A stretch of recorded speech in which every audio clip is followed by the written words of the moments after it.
আজকে তাফসিরে সূরা ইউসুফের 5টি আয়াতের তাফসির হবে। 91, 92, 93, 94, 95। 91 থেকে 95 5টি আয়াতের তাফসির এবং 24তম পর্ব। আজকের এই 5টি আয়াতের তাফসির বোঝার সহজার্থে এক কথায় মোটা মোটা অক্ষরে মোটা দাগে যদি আমরা বিষয়টি বুঝতে চাই, তা হলো ইউসুফ আলাইহিস সালাতু ওয়াস সালামের পরিচয় যখন তার বৈমাত্রীয় ভাইয়েরা পেয়ে গেলেন, জানতে পারলেন যে তিনি তাদের ভাই ইউসুফ, তখন তারা ইউসুফ আলাইহিস সালামের শ্রেষ্ঠত্ব তারা স্বীকার করতে বাধ্য হলেন এবং ইউসুফ আলাইহিস সালাতু ওয়াস সালাম তার জামা তার পিতা ইয়াকুব আলাইহিস সালামের কাছে কেনানে পাঠিয়ে দিলেন এবং তার পিতার মুজিজা ইউসুফের দেহের সুঘ্রাণ তিনি অনুভব করতে লাগলেন। আজকের এই সূরা ইউসুফের 91 থেকে 95 24তম পর্বের এই 5টি আয়াতে তাফসিরে যে কথাগুলো আলোচিত হবে, মহান আল্লাহ রাব্বুল আলামিন আমাদের সকলকে শুরু থেকে শেষ পর্যন্ত সবগুলো কথা ইখলাস ও বিনয়ের সাথে আমলের নিয়তে বলার এবং শোনার তৌফিক দান করুন। ইতিপূর্বে 89 নম্বর আয়াতে কারিমার মধ্যে ইউসুফ আলাইহিস সালাতু ওয়াস সালামের পরিচয় যখন ভাইয়েরা জানতে পারল, তখন ইউসুফ আলাইহিস সালাতু ওয়াস সালাম বললেন, আমি ইউসুফ এবং আমার ভাই বিনিয়ামিনকে আল্লাহ তাআলা 2টি নিয়ামত দান করেছেন। একটি হলো তাকওয়া, আল্লাহর ভয়, সমস্ত গুনাহ থেকে বেঁচে থাকা। আরেকটি হলো সবর, ধৈর্য, বিপদ আপদে সর্ব অবস্থায় ধৈর্য ধারণ করা। তাকওয়া এবং সবর, খোদা ভীতি এবং ধৈর্যশীলতা, এই 2টি গুণ যে অর্জন করে, আল্লাহ তাআলা এমন সৎকর্মশীলদের আমলকে বিনষ্ট করেন না, তাদের প্রতিদান পরিপূর্ণই দিয়ে থাকেন। ইউসুফ আলাইহিস সালামের বৈমাত্রীয় ভাইয়েরা যখন ইউসুফ আলাইহিস সালামের পরিচয় পেল এবং ইউসুফ আলাইহিস সালামের শ্রেষ্ঠত্ব তাদের চোখের সামনে উদ্ভাসিত হলো, তখন তারা নিরুপায় হয়ে গেলেন এবং ইউসুফ আলাইহিস সালামের শ্রেষ্ঠত্ব মর্যাদা স্বীকার করতে বাধ্য হলেন। তারা এক বাক্যে বলতে লাগলেন যে, ইউসুফ, আসলে আল্লাহ তাআলা তোমাকে আমাদের উপরে শ্রেষ্ঠত্ব এবং মর্যাদা দান করেছেন। বাহ্যিকভাবেও তোমার আকৃতি প্রকৃতি আমাদের থেকে সুন্দর এবং ইহকালীন এবং পরকালীন শ্রেষ্ঠত্ব এবং মর্যাদাও আল্লাহ তাআলা তোমাকে দিয়েছেন। আমাদের থেকে তোমার মর্যাদা বেশি এবং আল্লাহ তাআলা তোমাকে নির্বাচন করেছেন। শৈশবে তোমার সাথে আমরা যে ভুলগুলো করেছি, অন্যায়গুলো করেছি, এগুলো আমরা স্বীকার করছি। আমাদের ভুল ছিল। তোমার যে শৈশবের স্বপ্ন, সেটা আল্লাহ তাআলা সত্য বাস্তবায়িত করেছেন। আমরা ভুলের মধ্যে ছিলাম। এই কথাটাই সূরা ইউসুফের আজকের 91 নম্বর আয়াতে কারিমার ভিতরে আলোচিত হয়েছে।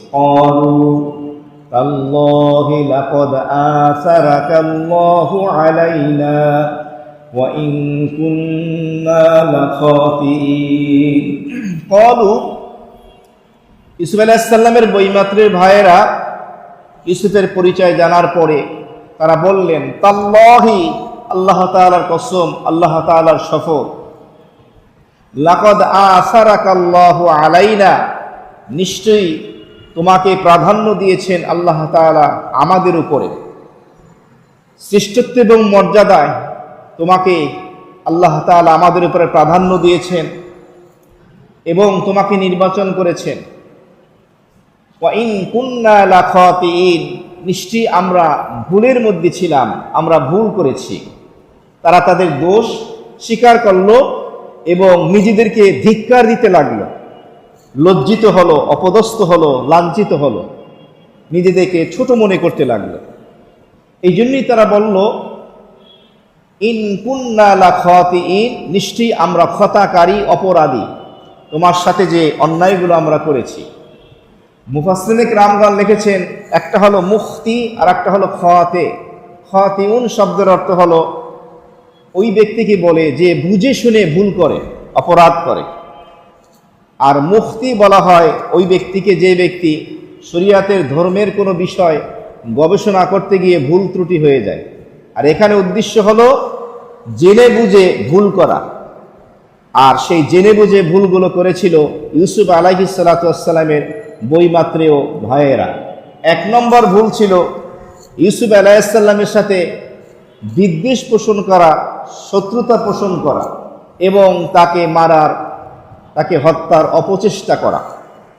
এমনিভাবে বাবার কাছ থেকে মিথ্যা কথা বলে নিয়ে গিয়ে কূপের ভিতরে নিক্ষেপ করা প্রথম অপরাধ। কূপ থেকে যখন বণিক দল কাফেলা পানি আনতে গিয়ে ইউসুফকে বের করে আনলো, তখন আবার ইউসুফকে গোলাম কৃতদাস বানিয়ে স্বল্প মূল্যে ওই কাফেলার কাছে বিক্রি করে দেওয়া দ্বিতীয় অপরাধ। তৃতীয় অপরাধ ছিল বয়স্ক পিতা, যিনি ইউসুফকে এত মহব্বত করতেন, ভালোবাসতেন, সেই পিতার থেকে ইউসুফকে দূরে সরিয়ে দেওয়া, বিচ্ছেদ ঘটানো। এমনিভাবে পিতার কাছে এসে মিথ্যা এই অবস্থা রটনা করা, ইউসুফের জামার সাথে বকরির রক্ত লাগিয়ে ইউসুফকে বাগে খেয়েছে, এই মিথ্যার আশ্রয় নেওয়া। এই জন্যই তারা বলেছেন আমরা ভুল করেছি, আমরা অপরাধ করেছি। ইউসুফ আলাইহিস সালাতু ওয়াস সালাম যখন দেখলেন যে তার ভাইয়েরা নিজেদের দোষ স্বীকার করছে, নিজেদেরকে ধিক্কার দিচ্ছে, লজ্জিত হচ্ছে, অপমান বোধ করছে, তখন ইউসুফ আলাইহিস সালাতু ওয়াস সালাম পয়গম্বর সুলভ, নবী সুলভ চরিত্র আখলাকের পরিচয় দিলেন। বলুন সুবহানাল্লাহ। আর এই কথাটা সূরা ইউসুফের 92 নম্বর আয়াতে কারিমার ভিতরে আলোচিত হয়েছে। বৈমাত্রীয় ভাইদের এই অপরাধবোধ দেখে তার ভিতরে মায়া জাগলো। জাগার কারণে তিনি বললেন, ক্বালা লা তাসরিবা আলাইকুমুল ইয়াওম ইয়াগফিরুল্লাহু লাকুম ওয়া হুয়া আরহামুর রাহিমিন। ক্বালা, ইউসুফ আলাইহিস সালাম বললেন, লা তাসরিব আলাইকুমুল ইয়াওম, আজকে তোমাদের উপরে আমার কোনো অভিযোগ নেই, তোমাদের কাছ থেকে আমি প্রতিশোধ নেব না, তোমাদেরকে আমি ধিক্কার জানাচ্ছি না, লজ্জাও দিচ্ছি না।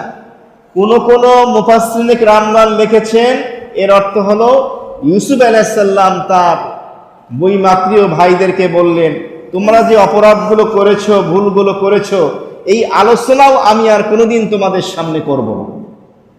কি উত্তম আখলাক, কি সুন্দর চরিত্রের পরিচয় দিলেন। এত বড় অপরাধ করেছে বৈমাত্রীয় ভাইয়েরা। এই আয়াতে কারিমার তাফসীর লিখতে গিয়ে মুফাসসিরিনে কিরামগণ লিখেছেন, নবী করিম সাল্লাল্লাহু আলাইহি ওয়াসাল্লাম দীর্ঘ 8 বছর পরে যখন তিনি 10,000 তার সাহাবীদেরকে সাথে নিয়ে মক্কাতুল মুকাররমায় প্রবেশ করলেন, রক্তপাত ছাড়াই আল্লাহ তাআলা আল্লাহর হাবিবকে মক্কা বিজয় দান করলেন। সুবহানাল্লাহ। 13 বছর যে মক্কার কাফের মুশরিকরা নবীজির উপরে, তার সাহাবায়ে কেরামের উপরে, পরিবারের সদস্যদের উপরে অমানবিক নির্যাতন করেছে, স্টিমরোলার চালিয়েছে, আজকে তারা সবাই নবীজির সামনে মক্কাতে সমবেত, সকল অপরাধী সামনে অবনত দাঁড়িয়ে আছে। নবীজি চাইলে আজকে প্রত্যেককে আলাদা আলাদাভাবে, পৃথকভাবে শাস্তি দিতে পারতেন, কিন্তু নবী করিম সাল্লাল্লাহু আলাইহি ওয়াসাল্লাম সেদিন বললেন, আজকে আমি আমার ভাই ইউসুফের মতোই বলবো, লা তাসরিবা আলাইকুমুল ইয়াওম, আজকে তোমাদের উপরে আমার কোনো অভিযোগ নাই, আমি তোমাদেরকে মুক্ত করে দিলাম। সুবহানাল্লাহ। মাফ করে দিলাম, ক্ষমা করে দিলাম।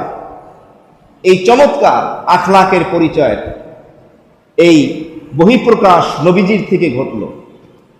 এখান থেকে শিক্ষা, কেউ যদি কারো উপরে জুলুম করে, অন্যায় করে, অপরাধ করে, দোষী সাব্যস্ত হয়, শাস্তি দেওয়ারও আপনার ক্ষমতা আছে, এরপরও যদি আপনি আল্লাহর জন্য তাকে মাফ করে দেন, তাহলে আপনি একজন সত্যিকারের সর্বশ্রেষ্ঠ নবীর সর্বশ্রেষ্ঠ উম্মত হওয়ার তৌফিক লাভ করতে পারেন।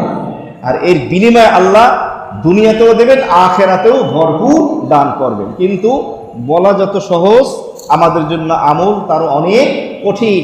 আল্লাহ তাআলা আমাদের জন্য সহজ করে দেন, বলি আমিন। ইউসুফ আলাইহিস সালাম বললেন, লা তাসরিবা আলাইকুমুল ইয়াউম, আজকে তোমাদের উপর আমার কোনো অভিযোগ নেই, প্রতিশোধ নেই, আমি তোমাদেরকে কোনো লজ্জাও দেব না, তিরস্কার আমি তোমাদেরকে করছি না। শুধু এতটুকু বলে ক্ষান্ত হলেন না।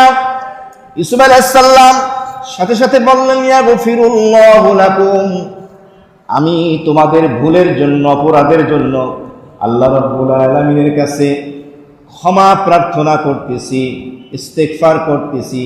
ইয়াগফিরুল্লাহু লাকুম, আল্লাহ তাআলা যেন তোমাদের সকল ভুলগুলো মাফ করে দেন, আল্লাহ যেন তোমাদের অপরাধগুলো, ভুলগুলো ক্ষমা করে দেন। সেই জন্য আল্লাহর কাছে আমি তওবা করতেছি তোমাদের জন্য। কি চমৎকার আখলাকের পরিচয় তিনি দিলেন। তো নবী করিম সাল্লাল্লাহু আলাইহি ওয়াসাল্লামের উম্মতের শিক্ষা, যেভাবে শাস্তি দেওয়ার ক্ষমতা থাকতেও তুমি ক্ষমার পরিচয় যদি দিতে পারো, উদার চরিত্রের অধিকারী তুমি হতে পারবে। ইউসুফ আলাইহিস সালাতু ওয়াস সালাম সাথে সাথে বললেন, ওহুয়া আরহামুর রাহিমিন, আর আমি যে আল্লাহর কাছে তোমাদের ভুল ত্রুটি অপরাধের জন্য ক্ষমা চাচ্ছি, তিনি তো হলেন সকল মেহেরবানের থেকেও বড় মেহেরবান। আর আরহামুর রাহিমিন, সব থেকে বড় দয়ালু যিনি, তিনি কে? আল্লাহ। তিনি আশা করি ক্ষমা করে দেবেন। এরপর ইউসুফ আলাইহিস সালাতু ওয়াস সালাম তার ভাইদের কাছে জিজ্ঞেস করলেন, আচ্ছা আমাদের পিতা ইয়াকুব আলাইহিস সালামের কি অবস্থা? বইমাত্র ভাইয়েরা বললেন, তুমি যখন পিতার থেকে আলাদা হয়ে গেলে, তোমার বিচ্ছেদে আমাদের পিতা কান্না করতে করতে দৃষ্টিশক্তি তার চলে গেছে, সে অন্ধ হয়ে গেছে। ইউসুফ আলাইহিস সালাতু ওয়াস সালাম শোনার পরে অনেক ব্যথিত হলেন, কষ্ট পেলেন। এরপরে তিনি বললেন যে এই মুহূর্তে আমার মিশর থেকে কেনানে যাওয়া সম্ভব না, নিশ্চয়ই কোনো কারণে। তো তোমরা কাজ করো, তোমরা আমার এই জামাটা আমার পিতার কাছে নিয়ে যাও। আর এই কথা আলোচিত হয়েছে আজকে 93 নম্বর আয়াতে কারিমার ভিতরে। ইউসুফ আলাইহিস সালাম বলেন, ইযহাবু বিকমিসি হাযা ফাআলকুহু আলা ওয়াজহি আবি ইয়াতি বাসীরা ওয়া আতুনি বিআহলিকুম আজমাইন। ইউসুফ আলাইহিস সালাম বৈমাত্রীয় ভাইদের বললেন, ইযহাবু, তোমরা কেনানে চলে যাও বাবা ইয়াকুব আলাইহিস সালামের কাছে, বিকমিসি হাযা, কমিসুন শব্দের অর্থ হলো পোশাক, আমার এই জামাটা তোমরা আমার পিতার কাছে নিয়ে যাও। ফাআলকুহু, এটাকে নিক্ষেপ করো, অর্থাৎ রেখে দাও, আলা ওয়াজহি আবি, আমার পিতা ইয়াকুব আলাইহিস সালামের চেহারার উপরে আমার এই জামাখানা রেখে দাও। ইয়াতি বাসীরা, আল্লাহ তাআলা তার দৃষ্টিশক্তি আবার ফিরিয়ে দেবেন। এই জামা কোন জামা? কোন জামার কথা বললেন? মুফাসসিরিনে কিরামগণ বলেন, এই জামাটি হলো ইউসুফ আলাইহিস সালামের পূর্বপুরুষ, ইউসুফ আলাইহিস সালামের পিতা ইয়াকুব আলাইহিস সালাম, ইয়াকুব আলাইহিস সালামের পিতা হযরত ইসহাক আলাইহিস সালাম, ইসহাক আলাইহিস সালামের পিতা হযরত ইব্রাহিম আলাইহিস সালাতু ওয়াস সালাম।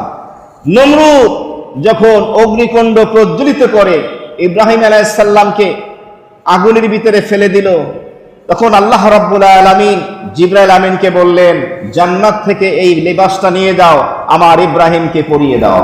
সুবহানাল্লাহ। পরিয়ে দেওয়া হলো। আল্লাহ তাআলা আগুনকে বললেন, ইয়া নারু কুনি বারদাও ওয়া সালামান আলা ইব্রাহিম, হে আগুন আমার ইব্রাহিমের জন্য শান্তিদায়ক, আরামদায়ক ফুলের বাগান, জান্নাতের বাগান হয়ে যাও। ওই পোশাক পরার পরে, আল্লাহর নির্দেশের পরে, নমরুদের আগুন ইব্রাহিম আলাইহিস সালামকে স্পর্শ করতে পারল না। এমনিভাবে ইউসুফ আলাইহিস সালাতু ওয়াস সালামকে তার বৈমাত্রীয় ভাইয়েরা যখন কূপের ভিতরে নিক্ষেপ করেছিল, তার পোশাক খুলে নিয়েছিল, কারণ এই জামার সাথে রক্ত লাগিয়ে বাবা ইয়াকুবকে দেখাবে বাগে খেয়েছে। যখন তার পোশাক খুলে ইউসুফকে কূপে নিক্ষেপ করলো, মহান আল্লাহ রাব্বুল আলামিন ওই যে ইব্রাহিম আলাইহিস সালামকে যে পোশাক পরিয়েছিলেন, জামাটা জিবরাইলকে দিয়ে পাঠিয়ে দিলেন, আমার ইউসুফকে পরিয়ে দাও যাতে ইউসুফ বিপদ থেকে মুক্ত থাকে, হেফাজতে থাকে। ফেরেশতা গিয়ে ইউসুফ আলাইহিস সালামকে সেই পোশাকটা পরিয়ে দিলেন। সুবহানাল্লাহ। এখন ইউসুফ আলাইহিস সালাম এই পোশাকটা, জামাটা বৈমাত্রীয় ভাইদেরকে বললেন, নিয়ে যাও, বাবা ইয়াকুবের চেহারার উপরে রেখে দাও, চোখের দৃষ্টিশক্তি ফিরিয়ে দেবেন কে? আল্লাহ। কোন মুফাসসিরে কেরামগণ লিখেছেন এই পোশাকটা যেহেতু জান্নাত থেকে এসেছিল, এই জন্য এটার থেকে সুঘ্রাণ, খুশবু আসতেছিল। এই পোশাকটা যে ইউসুফ আলাইহিস সালাম বৈমাত্রীয় ভাইদের কাছে দিলেন বাবার চেহারার উপরে রাখার জন্য দেশে গিয়ে, এটা কি তিনি নিজের থেকে বলেছেন? না, মহান আল্লাহ রাব্বুল আলামিনের নির্দেশ পেয়ে যে এই পোশাকটা পাঠিয়ে দাও এবং চেহারায় রাখতে বলো, আল্লাহ তাআলা তার দৃষ্টিশক্তি ফিরিয়ে দেবেন বিধায় তিনি তার রবের নির্দেশ পালনার্থে এই পোশাকটা পাঠিয়ে দিয়েছিলেন। আর এই পোশাক রাখার পরে ইয়াকুব আলাইহিস সালামের দৃষ্টিশক্তি ফিরে আসবে। আগামী তাফসিরে সেটা আমরা ইনশাআল্লাহ শুনতে পারব। এটি ছিল ইউসুফ আলাইহিস সালামের মুআজিজা। মানুষের অভ্যাসের পরিপন্থী, বাস্তবতার বিপরীত বিস্ময়কর কোনো কিছু সংঘটিত হলে, নবী রাসূলদের থেকে হলে তার নাম হলো মুআজিজা, কোনো আল্লাহর ওলির থেকে হলে তার নাম হলো কারামাত। যেমনিভাবে নবী করিম সাল্লাল্লাহু আলাইহি ওয়াসাল্লাম, তার এক সাহাবী, হাদিস শরীফে এসেছে, দৃষ্টিশক্তি চলে গিয়েছিল, আল্লাহর নবী হাত মোবারকের আঙুলে থুতু মোবারক লাগিয়ে সাহাবীর চোখে লাগিয়ে দিলেন, আল্লাহ তাআলা সাথে সাথে সাহাবীর দৃষ্টিশক্তি ফিরিয়ে দিলেন। সুবহানাল্লাহ। অনেকে অসুস্থ ছিল, হাদিসে আসছে নবীজি হাত মোবারক মুছে দিলেন, সাথে সাথে সুস্থ হয়ে গেল। সুবহানাল্লাহ। এগুলো হলো মুআজিজা। তবে এই মুআজিজা এটা আল্লাহ তাআলার পক্ষ থেকে হয়। নবী রাসূলের তার নবুয়ত এবং রিসালাতের কিছু অলৌকিক ঘটনা আল্লাহ তাআলা পৃথিবীতে দেখান আল্লাহ তাআলা। পূর্ণ ক্ষমতা আল্লাহ তাআলার হাতে, যদিও নাকি নবী রাসূলদের থেকে এটা প্রকাশ পায়। তো ইউসুফ আলাইহিস সালাম তাদের ভাইদেরকে বললেন যে এই জামাটা নিয়ে যাও, নিয়ে গিয়ে এভাবে আমার পিতার চেহারায় রাখো, এ কথা এখানে বলা হলো। এরপরে বললেন ওয়াতুনি বিআহলিকুম আজমাইন, এবং আমার কাছে নিয়ে আসো তোমাদের পরিবারের যত সদস্য আছে, পরিবারের সকল সদস্যবৃন্দকে মিশরে আমার কাছে রাজদরবারে নিয়ে আসো। এখানে প্রশ্ন আসে, ইউসুফ আলাইহিস সালাম কেন এই কথা বললেন? মুফতি শফি সাহেব রাহিমাহুল্লাহ তাআলা তাফসিরে মারিফুল কোরআনের ভিতরে লিখেছেন, ইউসুফ আলাইহিস সালাম বলতে চাইলেন যে আমাদের পরিবারের সকল সদস্যদেরকে মিশরে আমার কাছে রাজপ্রাসাদে নিয়ে আসো, যাতে করে আমরা সকলে একে অপরকে দেখে আনন্দিত হতে পারি, এবং আল্লাহ তাআলা যে আমাদেরকে এই যে নিয়ামত দান করেছেন, শ্রেষ্ঠত্ব মর্যাদা দিয়েছেন, এটার জন্য শুকরিয়া আদায় করতে পারি এবং এর দ্বারা আমরা যেন উপকৃত হতে পারি। কারণ মহান আল্লাহ রাব্বুল আলামিন বিচ্ছেদ, দূরত্বকে সরিয়ে দিয়ে পিতা সন্তানকে একত্রিত করে দেবেন। এখন অর্থনৈতিক অসচ্ছলতাকে সচ্ছলতার দ্বারা পরিপূর্ণ করে দেবেন, কষ্ট দুঃখকে সুখের দ্বারা আল্লাহ তাআলা এখন পরিবর্তন করে দেবেন। প্রশ্ন আসে, ইউসুফ আলাইহিস সালাম তার বৈমাত্রীয় ভাইদেরকে কেন বললেন না যে বাবা ইয়াকুবকে আমার কাছে নিয়ে আসো মিশরে? তারা বললেন পরিবারের সকলকে আমার কাছে নিয়ে আস। এর উত্তরে মুফাসসিরিনে কেরামগণ লিখেছেন, সরাসরি বাবাকে আনতে বলা হলে এটা আদবের খেলাফ, এই জন্য তিনি বলেননি। তাছাড়া তিনি জামা দিয়েছেন আল্লাহর নির্দেশে। দৃষ্টি শক্তি যখন ফিরে আসবে, তিনি যখন জানতে পারবেন আমার ইউসুফ মিশরে আছে, তখন তিনি স্বেচ্ছায় তার সন্তান ইউসুফের কাছে চলে আসবেন। আদবেরও খেলাফ হলো না। এই কারণে তিনি বলেছেন পরিবারের সকল সদস্যদেরকে আমার কাছে নিয়ে আসে। এখন প্রশ্ন হলো, এই যে এতদিন পর্যন্ত ইউসুফ আলাইহিস সালাম বাবার থেকে দূরে, ভাইরা কূপে নিক্ষেপ করলো, আবার কাফেলার কাছে কৃতদাস বানিয়ে বিক্রি করলো, আবার মিশরের বাজারে বিক্রি হলো স্বল্প মূল্যে। আজিজ মিসর কিনে নিয়ে গেল, সেখান থেকে তার বাড়িতে বড় হতে লাগলেন। জুলাইখার মিথ্যা অপবাদে জেলখানায় কত বছর রইলেন। এরপরে তিনি স্বপ্নের ব্যাখ্যা দিলেন, মিশরের দায়িত্ব পেলেন, বাদশাহ হলেন। দীর্ঘ 40 বছর পর্যন্ত দূরত্ব, কিন্তু একদিনও তিনি কোনো দূত, কোনো বাহককে পাঠিয়ে পিতাকে জানাননি যে পিতা আপনি কাঁদবেন না, কষ্ট পাবেন না, আমি আপনার ইউসুফ, আপনার সন্তান সুস্থ আছি, জীবিত আছি, নিরাপত্তায় ভালো আছি। কেন বললেন না? আল্লাহ তাআলার নির্দেশ ছিল না। কেন ছিল না? তার উত্তরে মুফাসসিরিন কিরামগণ লিখেছেন, নিশ্চয়ই আল্লাহ তাআলার কোনো হিকমত ছিল এখানে। আর দ্বিতীয় উত্তর হলো যে দেখি আমি আমার পয়গম্বর ইয়াকুবকে বিপদে মুসিবতে ফেলবো, এরপরে আমার জন্য আমার ইয়াকুব কান্না করতে করতে, কষ্ট করতে করতে দৃষ্টিশক্তিও যদি চলে যায়, আমার ফয়সালা সিদ্ধান্তের উপরে সে সন্তুষ্ট থাকে কিনা, যদি থাকে আমি আমার ইয়াকুবকে অনেক বড় উচ্চ মর্যাদা দান করব। সুবহানাল্লাহ। এই উচ্চ মর্যাদা দান করার জন্যই আল্লাহ তাআলা এতদিন বিরত রাখলেন। এরপরে যখন ওই সময় ঘনিয়ে আসলো, তখন ইউসুফ আলাইহিস সালাতু ওয়াস সালামের আত্মপ্রকাশ হলো। বইমাত্রের ভাইয়েরা ইউসুফের পরিচয় জানতে পারার পরে ইউসুফ তার জামাটি পাঠিয়ে দিলেন, বললেন পিতার চেহারায় রাখো, দৃষ্টিশক্তি ফিরে আসবে, আর পরিবারের সকল সদস্যদেরকে আমার কাছে নিয়ে আস। এরপরে 94 নম্বর আয়াতে কারিমা, বইমাত্রের ভাইয়েরা যখনই মিশর থেকে বিদায় নেবে, তখন কেনানে একটা অলৌকিক ঘটনা ঘটবে, এটা আলোচিত হয়েছে। ফাসালাতিল ঈরু ক্বালা আবুহুম ইন্নী লাআজিদু রিহা ইউসুফা লাউলা আন তুফান্নিদু।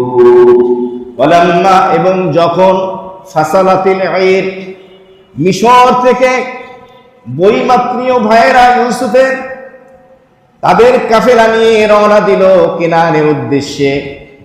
ক্বালা আবুহুম, কেনানে ছিল তাদের পিতা ইয়াকুব আলাইহিস সালাম। তিনি কেনানে বললেন, তার সন্তানেরা মিশর থেকে মাত্র রওনা দিছে, এদিকে কেনানে ইয়াকুব আলাইহিস সালাম বলতেছে, এটা মুজিজা। কি বলতেছে? ইন্নী লাআজিদু রিহা ইউসুফা, নিশ্চয়ই আমি আমার ইউসুফের সুঘ্রাণ আমার নাকের ভিতরে পাইতেছি। সুবহানাল্লাহ। জামানিয়া এখনো বাবার কাছে আসছে, মাত্র রওনা দিছে। মুফাসসিরিন কিরামগণ লেখেন, মিশর থেকে কেনানের দূরত্ব ছিল 3 দিনের। কয় দিনের পর? 3 দিনের পর। তখন তো উন্নত মানের বাহন ছিল না, উট, গাধা, ঘোড়া, খচ্চর, এগুলো ছিল বাহন। কেউ কেউ বলেন যে না 8 দিনের দূরত্ব ছিল, কেউ কেউ বলেন যে না 8 রাতের দূরত্ব ছিল।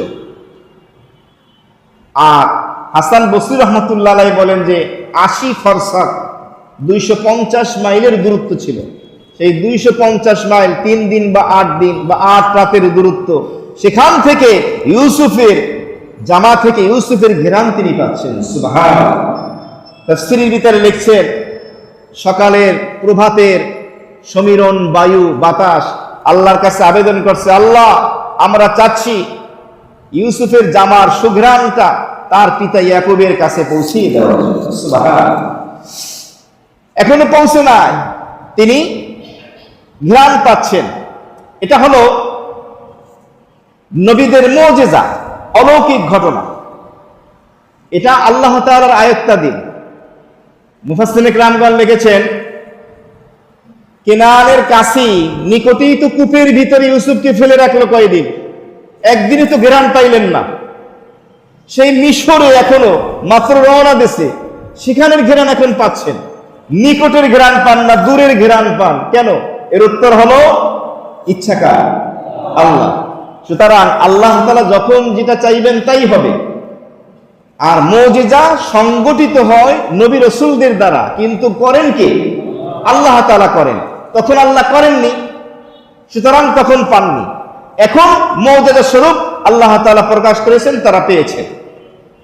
যেমনি ভাবে তাফসীরের ভিতরে আসছে, ওমর ফারুক রাদিয়াল্লাহু তাআলা আনহু মসজিদে নববীর মিম্বারে খুতবা দিচ্ছেন, জুমার খুতবা। একটা সেনাবাহিনী, মুজাহিদিনদের একটি বাহিনী পাঠিয়েছেন কাফের মুশরিকদের বিরুদ্ধে যুদ্ধ করার জন্য। তো সেখানে একটি পাহাড় ছিল মুজাহিদিনদের পিছনে, আক্রমণ করবে শত্রু বাহিনী, তারা বুঝতে পারেনি। তখন আল্লাহ রাব্বুল আলামিন এটাকে ফিরাসাতে মুমিন বলে, ওমরে ফারুক রাদিয়াল্লাহু তাআলা আনহুকে সেই যুদ্ধের ময়দানের প্রেক্ষাপটটা এভাবে কারামত হিসেবে আল্লাহ তাআলা তাকে দেখিয়ে দিলেন। আর খুতবার মাঝখানে ওমরে ফারুক রাদিয়াল্লাহু তাআলা আনহু বললেন, ইয়া সারিয়াতাল জাবাল, হে যুদ্ধের বাহিনী, মুজাহিদিনদের বাহিনী, পাহাড়ের দিকে তাকাও। এই আওয়াজ যখন দিলেন তারা তাকালেন, সতর্ক হয়ে গেলেন। ওই যুদ্ধের ভিতরে, জিহাদের ভিতরে আল্লাহ তাআলা বিজয় দান করলেন। সুবহানাল্লাহ। জুমার নামাজের উপস্থিত মুসলিয়ানে কেরাম প্রশ্ন করলেন, আমিরুল মুমিনিন খুতবার মাঝখানে কি বললেন, ইয়া সারিয়াতাল জাবাল, কিছুই বুঝলাম না।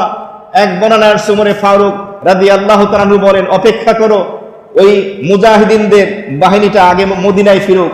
ফেরার পরে ওমরে ফারুক জিজ্ঞেস করলেন, কি হয়েছিল, কি ঘটেছিল? মুজাহিদিনদের বাহিনীর লিডার যে ছিলেন এবং যার অনুগামী সৈন্য যারা ছিলেন মুজাহিদ, তারা বললেন, আমরা পরাজিত হয়ে যেতাম। হঠাৎ আমিরুল মুমিনিন ওমরে ফারুক রাদিয়াল্লাহু তাআলা আনহুর আওয়াজ শুনতে পেলাম, ইয়া সারিয়াতাল জাবাল। সুবহানাল্লাহ। ওই যে দূরত্বের প্রতিচ্ছবি দেখিয়েছেন কে? আবার এত দূরে ওমরের আওয়াজ বাহিনীর কাছে পৌঁছে দিয়েছেন কে? আল্লাহ। এটা আল্লাহ তাআলা এটা লিখেছেন। যেমনি ভাবে সুলাইমান আলাইহিস সালাতু ওয়াস সালামকে তা বাতাসকে তার অনুগামী করে দিয়েছিলেন, তিনি আদেশ দিলে তার সিংহাসনকে এই বাতাস উড়িয়ে নিয়ে যেত, এই ক্ষমতা দিয়েছিলেন। তো যাই হোক, ওয়ালাম্মা ফাসালাতিল উদ ফাসালাতিল ঈর, যখন মিশর থেকে ইউসুফ আলাইহিস সালামের বৈমাত্রীয় ভাইয়েরা ইউসুফের জামা নিয়ে কেনানের উদ্দেশ্যে কাফেলা রওনা দিল, ক্বালা আবুহুম, কেনানে ইউসুফ আলাইহিস সালামের পিতা ইয়াকুব আলাইহিস সালাম বললেন, ইন্নী লা আজিদু রিহা ইউসুফা, নিশ্চয়ই আমি আমার ইউসুফের দেহের সুঘ্রাণ পাচ্ছি। জিবরাইল আমিন এক বর্ণনায় এসেছে, ইউসুফ আলাইহিস সালামকে বললেন, আপনার এই জামাটা আপনি আপনার বৈমাত্রীয় ভাইদের কাছে দিয়ে দেন, এটা জান্নাত থেকে আসছে, এটার ভিতরে সুঘ্রাণ আছে, কোন অসুস্থ মানুষ ঘ্রাণ নিলে আল্লাহ তাকে সুস্থ করে দেন। সুবহানাল্লাহ। এই কথা তিনি বললেন এবং ইয়াকুব আলাইহিস সালাম সাথে সাথে এটাও বললেন, লাউলা তুফান্নিদু, আমি যে বলতেছি আমার ইউসুফের ঘ্রাণ আমি পাচ্ছি, তোমরা যদি আমাকে এভাবে বোকা মনে না করো। কেউ কেউ বলেছেন তোমরা আমাকে উম্মত মনে না করো, তার মানে তোমরা হয়তো আমাকে বলবা যে আমার মাথা ঠিক নাই, কারণ কবে ইউসুফকে বাগে খাইছে, ইউসুফকে সেই 40 বছর আগে হারাইছি, আর আপনি এখন বলতেছেন ইউসুফের ঘেরান পাইতেছেন। তাহলে এই কথা শুনে তোমরা হয়তো আমাকে মনে করতে পারো যে আমি ভুলের ভিতরে আছি, আমার মাথা মনে হয় ঠিক নেই। লাউলা আন তুফান্নিদুন, তোমরা আমাকে হয়তো মনে করতে পারো এমন উম্মাদ হয়ে গেছি, আসলে না, আমি আসলেই ঘ্রাণ পাচ্ছি। এই কথা যখন কেনানের উপস্থিত লোকদের কাছে ইয়াকুব আলাইহিস সালাম বললেন, তখন উপস্থিত ব্যক্তিরা কি বলল, এটা 95 নম্বর আয়াতে কারিমায় আলোচিত হয়েছে। ক্বালু তাল্লাহি ইন্নাকা লাফি দালালিকাল কবীর। ইয়াকুব আলাইহিস সালামের এই কথা শোনার পরে উপস্থিত ব্যক্তিবর্গ বলল, তাল্লাহ, আল্লাহর কসম, আল্লাহর শপথ, ইন্নাকা, ও ইয়াকুব, নিশ্চয়ই আপনি, লাফি দালালিকাল কবীর, আপনি সেই পুরাতন ধ্যান ধারণা গোমরাহির ভিতরে, পথ ভ্রষ্টতার ভিতরে আপনি এখনো নিমজ্জিত আছেন। তার মানে কি, কবে ইউসুফকে হারাইছেন, আপনার সন্তানরাই তো বলল বাগে খেয়েছে, 40 বছর যাবৎ কোনো খোঁজ খবর নাই, আর আপনি বলতেছেন ইউসুফের ঘ্রাণ পাচ্ছেন। এর অর্থ হলো আপনি ইউসুফকে এত বেশি মোহাব্বত করেন, ভালোবাসেন, মাথার ভিতরে, দিমাগ, মস্তিষ্কের ভিতরে এমন ভাবে বসিয়ে নিয়েছেন, এই কারণে হয়তো আপনি নাকের ভিতরে ভুলে ঘ্রাণ পাচ্ছেন ইউসুফের। আপনি তো সেই প্রাচীন পূর্বের সেই গুমরাহির ভিতরে, ভুলের ভিতরে এখনো পড়ে আছেন। কেউ কেউ বলছেন তার ছেলেরাও এটা বলেছিল। তো এই আলোচনাগুলো আজকে ফুটে উঠলো 91 থেকে 95 নম্বর আয়াতে কারিমা পর্যন্ত। এখানে একটা শব্দ হলো দলাল। দলাল মানে বুদ্ধির বিভ্রাট, মানে যে স্বাভাবিক অবস্থা যার থাকে না, তাকে বলা হয়।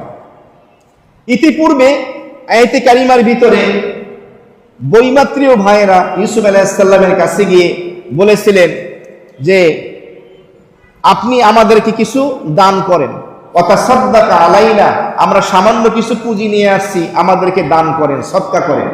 তাফসীরের ভিতরে লেখা হয়েছে যে পয়গম্বর এবং পয়গম্বরের সন্তানের জন্য সদকা তো খাওয়া জায়েজ নাই, তাহলে ইয়াকুব আলাইহিস সালামের এই সন্তানেরা মিশরে গিয়ে ইউসুফ আলাইহিস সালামের কাছে সদকা চাইলেন কিভাবে?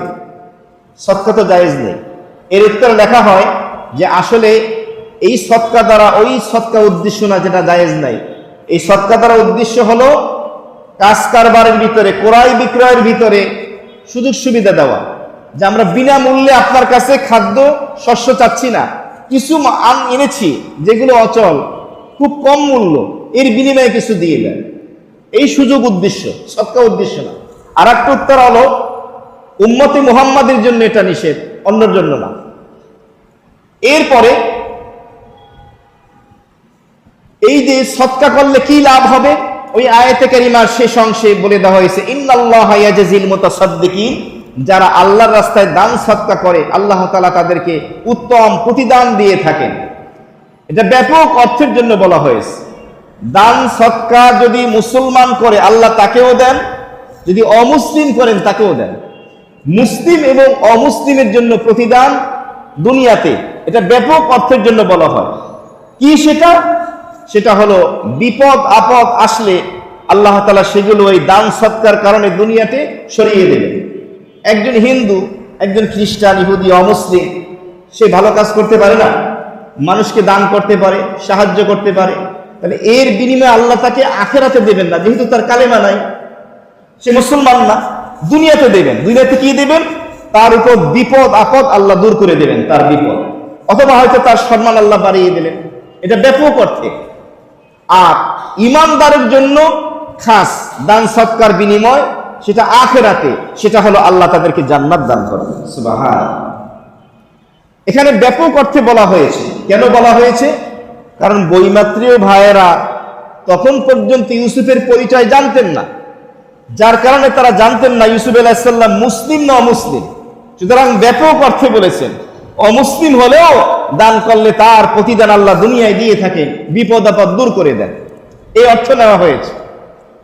এমনি ভাবে আয়াতে কারিমার পূর্বে এক অংশে বলা হয়েছে যে কদ মান্নাল্লাহু আলাইনা, নিশ্চয়ই আল্লাহ রাব্বুল আলামিন আমাদের প্রতি অনুগ্রহ করেছেন, দয়া করেছেন। কারণ যে ধৈর্য ধারণ করে, তাকওয়া অবলম্বন করে, গুনাহ থেকে বাঁচে, তার উপর আল্লাহ তাআলা ইহসান অনুগ্রহ করেন। এই ইহসান অনুগ্রহের একটা ব্যাখ্যা হলো, যখন আল্লাহ তাআলা বান্দাকে বিপদ মুক্ত করবে, তখন সে অতীতের বিপদের, দুঃখের, কষ্টের কথা আলোচনা করবে না, বর্তমানে যা পেয়েছে ওই নিয়ামতের শুকরিয়া আদায় করবে। ইউসুফ আলাইহিস সালাতু ওয়াস সালাম ভাইরা যে তাকে কষ্ট দিয়েছিল, পূর্বের অতীতের তিক্ত আলোচনা তিনি আর পুনরাবৃত্তি করেননি, বরঞ্চ বলেছেন এই আলোচনা কোনোদিন তোমাদের সামনে আমি আর করব না। বরং ইউসুফ আলাইহিস সালাম তাৎক্ষণিক যে আল্লাহর নিয়ামত পেয়েছেন, এই যে মিশরের প্রেসিডেন্ট, প্রধানমন্ত্রী, রাষ্ট্রপ্রধান হলেন, ক্ষমতা পেলেন, সম্মান দিলেন, এটার আলোচনা করেছেন। এই জন্য সূরা আদিয়াতের ভিতরে রয়েছে ইন্নাল ইনসানা লিরাব্বিহি লাকানুত, নিশ্চয়ই ওই মানুষ, যেই মানুষ তার রবের নিয়ামত পাওয়ার পরে সেই নিয়ামতের শুকরিয়া আদায় না করে অতীতের দুঃখ কষ্টের বিপদের আলোচনাগুলো করে। আমাদের সমাজে এই আলোচনা আছে, আমরা বিপদে পড়লে, দুঃখে কষ্টে পড়লে, রোগাক্রান্ত হলে, এরপরে যখন আমরা সুস্থ হই, বিপদমুক্ত হই, তখন আমরা সেই অতীতের তিক্ত আলোচনাগুলো করি না। এটা না করা, বরঞ্চ বর্তমান প্রেজেন্ট যে নিয়ামত আল্লাহ দিয়েছেন এটাকে উপভোগ করা এবং এই নিয়ামতের শুকরিয়া আদায় করা। বিশেষ করে মা বোনদের ভিতরে এই প্রবণতাটা খুব বেশি ব্যাপক, যে তারা যখন সুখে থাকে, ভালো থাকে, তখনও তারা প্রায় অতীতের তিক্ত আলোচনাগুলো, কষ্টের কথাগুলো, এগুলো তারা বলে আর কান্নাকাটি করে না। এটা আপনি আল্লাহ তাআলার নিয়ামতের শুকরিয়া আদায় করতে পারলেন না, সুতরাং এমনটা না করা চাই। এমনিভাবে যে দুইটি গুণের কথা বলা হয়েছিল, একটা হলো তাকওয়া আর একটা হলো সবর। যেই তাকওয়া এবং সবরের বিনিময় আল্লাহ তাআলা বান্দাকে সফলতা দান করেন। কুরআনে কারীমের অন্যত্র আল্লাহ তাআলা বলেছেন, ওয়া ইন তাসবিরু ওয়া তাত্তাকু লা ইয়াদুররুকুম কাইদুহুম শাইআ, যদি তোমরা সবর করো, ধৈর্য ধারণ করো বিপদে আপদে, এবং তাকওয়া অবলম্বন করো, গুনাহ মুক্ত জীবন যাপন করো, লা ইয়াদুররুকুম কাইদুহুম শাইআ, তোমাদের শত্রুদের কোনো ষড়যন্ত্র তোমাদের সামান্য ক্ষতি করতে পারবে না। তাহলে কামিয়াবি এবং সফলতার জন্য দুইটা গুণ অর্জন করতে হবে, একটা হলো তাকওয়া আর একটা হলো সবর। এখানে একটা প্রশ্ন করেছেন তাফসীরের ভিতরে, ইউসুফ আলাইহিস সালাতু ওয়াস সালাম কিভাবে নিজেকে তিনি দাবি করলেন যে আমি মুত্তাকি, আমি ধৈর্যশীল, আল্লাহ আমাকে প্রতিদান দিয়েছেন, অথচ কোরআনে কারীমে অন্যত্র আল্লাহ বলেছেন ফালা তুযাক্কু আনফুসাকুম ওয়া হুয়া বিমানিত্তাকা ওয়া হুয়া আ'লামু বিমানিত্তাকা, ফালা তুযাক্কু আনফুসাকুম, আল্লাহ তাআলা অন্যত্র বলেন তোমরা নিজেদেরকে পরিশুদ্ধ বলো না যে আমি খুব বুজুর্গ, আমি খুব মুত্তাকি, এটা বলো না। ওয়া হুয়া আ'লামু বিমানিত্তাকা, আল্লাহ তাআলাই ভালো জানেন সবথেকে কে বেশি মুত্তাকি, কে বেশি পরিশুদ্ধ। তাহলে ইউসুফ আলাইহিস সালাম কিভাবে বললেন তাকওয়া এবং সবরের কথা? তার উত্তরে মুফাসসিরুল কিরামগণ লিখেছেন, আসলে ইউসুফ আলাইহিস সালাম তাকওয়ার দাবি করেন নাই, সবরের দাবি করেন নাই, বরং আল্লাহ তাআলা তাকওয়ার মতো সবরের মতো যে নিয়ামত দৌলত দান করেছেন তার আলোচনা করেছেন, যে আল্লাহ আমাকে সবরের মতো নিয়ামত দিয়েছেন, তাকওয়ার মতো দৌলত দিয়েছেন, এরপর আল্লাহ তাআলা আমাকে এই বিপদের ভিতরে বিজয় দান করেছেন। সুতরাং তিনি দাবি করেন নাই। ইউসুফ আলাইহিস সালাতু ওয়াস সালাম যখন বললেন আমার এই জামাটা নিয়ে যাও, পিতার চেহারার উপরে রাখো, তখন তার বৈমাত্রীয় ভাইদের মধ্যে থেকে এক ভাইয়ের নাম ছিল ইয়াহুদা, সেই ইয়াহুদা সে বলল আমি জামাটা নিয়ে যাব। তাফসীরে আসছে, প্রশ্ন করা হলো কেন? ইয়াহুদা তখন বলল এর কারণ হলো পিতা ইয়াকুব আলাইহিস সালামের কাছে ইউসুফের জামায় বকরির রক্ত লাগিয়ে মিথ্যা অপবাদ দিয়ে এই ঘটনা ঘটিয়ে আমি যেহেতু নিয়ে গিয়েছিলাম, সুতরাং এখন আমি ইউসুফের জামা আমার পিতার কাছে নিয়ে তার ক্ষতিপূরণ করতে চাই। আমি অনেক বড় অপরাধ করেছি, জামাটাও আমার পিতার কাছে আমি পৌঁছিয়ে আমি অপরাধ মুক্ত, অর্থাৎ নিজের কিছুটা অন্তত ক্ষতিপূরণ করতে চাই। মুহতারাম হাজিরিন, আজকের এই সূরা ইউসুফের 91 থেকে 95 5টি আয়াতে কারিমার ভিতরে এই আলোচনাগুলো উঠে আসলো, যে ইউসুফ আলাইহিস সালাতু ওয়াস সালামের পরিচয় জানার পরে তার পোশাক কেনানে পিতা ইয়াকুব আলাইহিস সালামের কাছে পাঠিয়ে দেওয়া এবং পরিবারের সকল সদস্যদেরকে নিয়ে আসা। তো আগামী সপ্তাহে পরবর্তীতে সেই আলোচনাগুলো পর্যায়ক্রমে আসবে। আমরা ইউসুফের শেষ পর্যায়ে চলে আসছি, আর মাত্র 2 পৃষ্ঠা আছে। আল্লাহ তাআলা আমাদের সকলকে যে আলোচনাগুলো হলো স্মরণ রেখে আমল করার তৌফিক দান করেন। অনেকেই দোয়া চেয়েছেন, প্রচন্ড গরম, সাবধানে থাকি, ঠান্ডা